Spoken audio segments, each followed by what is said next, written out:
तो स्वागत है मार्केट मंडली। अरे भाई क्या दिन था आज बाजार में, मतलब जबरदस्त उठापटक।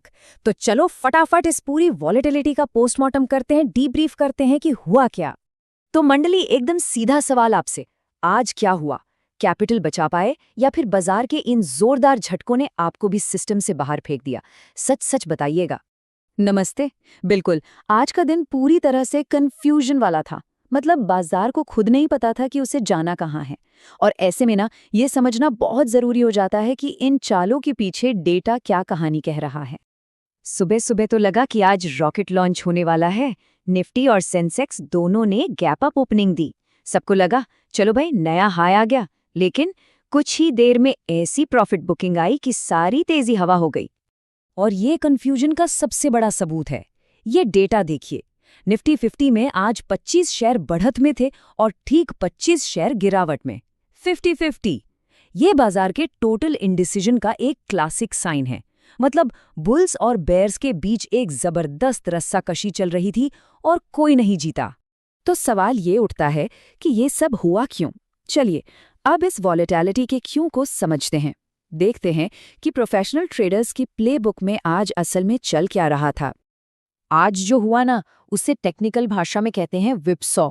मतलब पहले ऊपर की तरफ एक जोरदार चाल और फिर उतनी ही तेजी से नीचे की तरफ। और इस विपसॉ में अच्छे अच्छे लोग फंस जाते हैं। देखिए सारा खेल यहीं पर है। आज थी सेंसेक्स की वीकली एक्सपायरी और बड़े प्लेयर्स जिन्हें हम स्मार्ट मनी कहते हैं, उन्होंने क्या किया? उन्होंने सुबह के इस गैप अप ओपनिंग का पूरा फायदा उठाया और ऊंचे प्रीमियम पर कॉल्स बेच दिए। अब हुआ ये कि जो रिटेल बायर्स थे, जो इस शुरुआती तेजी को देखकर मार्केट में कूदे, वो बुरी तरह से ट्रैप हो गए। इसी को कहते हैं रेंज बाउंड वॉलेटिलिटी, जहां बड़े खिलाड़ी आपको एक दायरे में फंसाकर प्रीमियम खा जाते हैं। चलो ठीक है, आज जो हुआ सो हुआ, उससे सबक लेना है। लेकिन अब आगे क्या?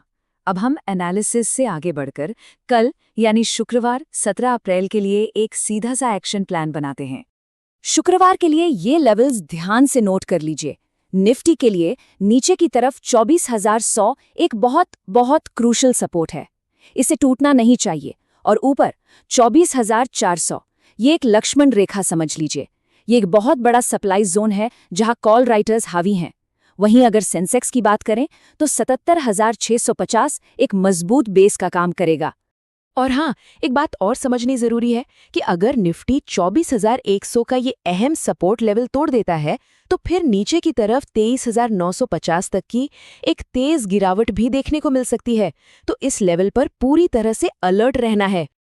सिर्फ चार्ट्स और लेवल्स की बात नहीं है, कुछ बाहरी फैक्टर्स भी हैं, कुछ वाइल्ड कार्ड्स जिन पर हर ट्रेडर को अपनी नजर गड़ाए रखनी होगी। चलो उन पर भी एक नजर डालते हैं। और हाँ, इंडिया विक्स को मत भूलिएगा, ये अभी भी 18 के पास है, मतलब हाई अलर्ट पर है। वॉलेटिलिटी अभी कहीं नहीं गई। और ये ऑप्शन बायर्स के लिए एक सीधी सीधी वार्निंग है। अगर मार्केट साइडवेज फंस गया ना, तो आपका प्रीमियम पानी की तरह बहेगा, बहुत तेजी से गलेगा। अब देखिए, एक ग्लोबल वाइल्ड कार्ड है इस्लामाबाद में चल रही शांति वार्ता। अगर वहां से कोई भी पॉजिटिव खबर आती है तो जिन लोगों ने बाजार को शॉर्ट किया हुआ है, उन्हें अपनी पोजीशंस कवर करने के लिए खरीदना पड़ेगा। और इससे मार्केट में एक जबरदस्त शॉर्ट कवरिंग रैली ट्रिगर हो सकती है। लेकिन जैसा कहते हैं, सिक्के का दूसरा पहलू भी होता है। अमेरिका और ईरान के बीच बढ़ता हुआ तनाव एक बड़ा रिस्क है। इसका सीधा असर कच्चे तेल यानी क्रूड ऑयल की कीमतों पर पड़ेगा और मार्केट का पूरा सेंटिमेंट नेगेटिव हो सकता है।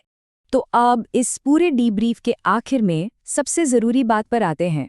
शुक्रवार को बाजार में उतरने के लिए सही माइंडसेट क्या होना चाहिए?